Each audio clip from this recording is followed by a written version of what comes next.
فضول خرچی کرنے والے کو اللہ پسند نہیں کرتا۔ اور ایک آیت میں تو یوں کہا ان المبذرین کانوا اخوان الشیاطین، یہ فضول خرچی کرنے والے شیطان کے بھائی ہیں، یہ شیطان کے بھائی ہیں۔ ایک ہے کہ انسان کی ضرورت پر لگانا یہ فضول خرچی نہیں ہے، یہ ذہن میں رہے۔ ضرورت اچھی سی اچھی لینا یہ فضول خرچی نہیں ہے۔ ایک ہے خواہشات پر لگانا یہ فضول خرچی ہے۔ ضروریات الگ چیز ہے، خواہشات الگ چیز ہے۔ مثال کے طور پر ایک آدمی کی ضرورت یہاں سے پوری ہو رہی ہے، یہاں اس کو اچھے کپڑے مل جاتے ہیں، لیکن اس کے اسراف کو دیکھیں وہ یہاں سے شاپنگ کے لیے دبئی جاتا ہے، اس کے اسراف کو دیکھیں وہ یہاں سے شاپنگ کے لیے ترکی جاتا ہے، اس کے اسراف کو دیکھیں وہ خوشبو لینے کے لیے فرانس جاتا ہے۔ یعنی یہ اسراف ہے۔ ان اللہ لا يحب المسرفین، اللہ ایسے اسراف کرنے والے کو پسند نہیں کرتا۔ بلکہ اللہ نے ایک آیت میں تو یوں بھی فرمایا کلوا واشربوا ولا تسرفوا، کھاؤ اور پیو لیکن اسراف سے کام مت لیا کرو۔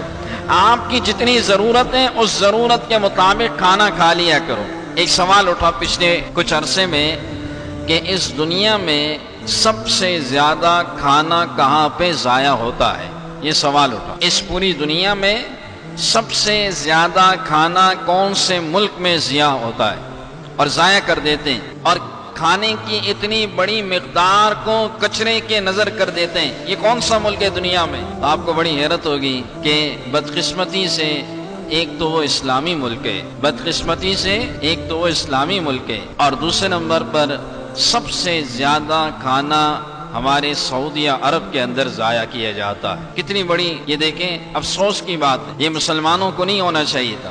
ہمارے نبی کی یہ تعلیمات نہیں تھی، ہمارے نبی کی تعلیمات تھی کہ جتنا آپ کھا سکو اتنا آپ کھانے کی مقدار لیا کرو، ضرورت کے مطابق چیز لیا کرو، اس کو ضائع مت کیا کرو، یہ ایک رزق ہے۔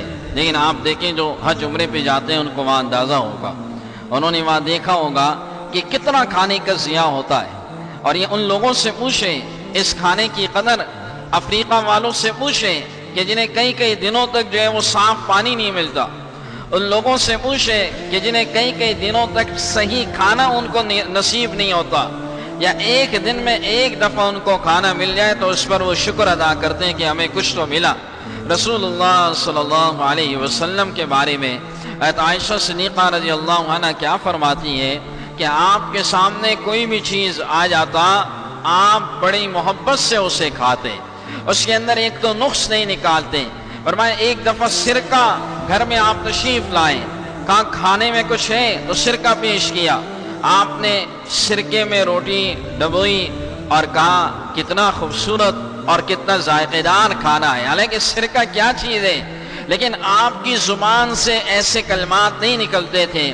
اور یہ بھی فرماتی ہے کہ آپ نے کبھی زندگی میں دو قسم کی غذائیں ایک ساتھ نہیں کھائی، ہمیشہ جب بھی سالن کھایا تو ایک قسم کا کھایا میں۔ اور آپ دیکھیں کہ ہم لوگ جب بھی دسترخوان پہ بیٹھتے ہیں تو کتنی قسم کی غذائیں ہمارے پاس ہوتی ہیں، اور ہماری دعوتوں کے اندر آپ دیکھیں کتنے قسم کے مینیو ہوتے ہیں اس کے اندر۔ تو آج کی دنیا میں چیزیں زیادہ ہیں، ہم نے ضرورتوں سے آگے بڑھا کر خواہشات کی طرف اپنی چیزوں کو لے گئے۔ ان اللہ لا يحب المسرفین، اللہ ایسے اسراف کرنے والے کو پسند نہیں کرتا۔ بلکہ مقابلے ہوتے ہیں، شادیوں میں مقابلے ہوتے ہیں، فلاں نے فلاں ہال کیا تھا ہم اس سے اچھا ہال کریں گے، فلاں نے 500 مہمان بلائے تھے ہم 1000 کے قریب مہمان بلائیں گے، فلاں کے کھانے میں یہ چیزیں تھیں ہم یہ چیزیں بھی رکھیں گے۔ اس طرح کے مسابقے مقابلے ہوتے ہیں۔ اور فلاں نے اپنی بیٹی کو جہیز میں یہ چیزیں دی تھیں، میں اپنی بچی کو اس سے بھی زیادہ دوں گا۔ اس چیز کے اندر نام و نمود، اس چیز کے اندر ایک دوسرے پر برتری، اللہ کو یہ چیزیں پسند نہیں ہیں۔ ان اللہ لا يحب المسرفین، حقیقت میں تو اللہ فرماتا ہے یہ شیطان کے بھائی ہیں، حقیقت میں تو یہ شیطان کے بھائی ہیں۔ شریعت نے ہمیں ضرورتوں کے مطابق اچھا استعمال کرنے سے منع نہیں کیا، لیکن خواہش کو پورا کرنا، خواہش تو کسی بادشاہ کی بھی پوری نہیں ہوتی، بلکہ خواہش ایسی چیز ہے کہ جتنا آپ خواہش کے پیچھے چلتے جائیں گے اس کا دائرہ کار، اس کا میدان مزید وسیع ہوتا جائے گا، اس کے اندر چیزیں مزید کھلتی جائیں گی اور اس کی تکمیل کبھی نہیں ہوگی، مزید اس کا دائرہ کار بڑھتا جائے گا۔ خواہش کے پیچھے ہمیں خرچ کرنے سے شریعت نے منع کیا۔ ضرورت کے پیچھے خرچ کرنے سے شریعت نے منع نہیں کیا۔ آپ اچھا کپڑا پہن سکتے ہیں، اچھی گاڑی لے سکتے ہیں، اپنا اچھا مکان آپ لے سکتے ہیں، اس کے اندر شریعت نے ہمیں کوئی پابند نہیں کیا۔ لیکن جہاں ایک چیز 5,000 سے پوری ہو رہی ہے اس کی ضرورت، اور اسی چیز کو آپ 25-30 ہزار میں اس کو پورا کر رہے ہیں صرف اپنے خواہش کی تکمیل کے لیے، ہاں یہاں پر شریعت نے اس چیز کو منع کیا۔ ان اللہ لا يحب المسرفین۔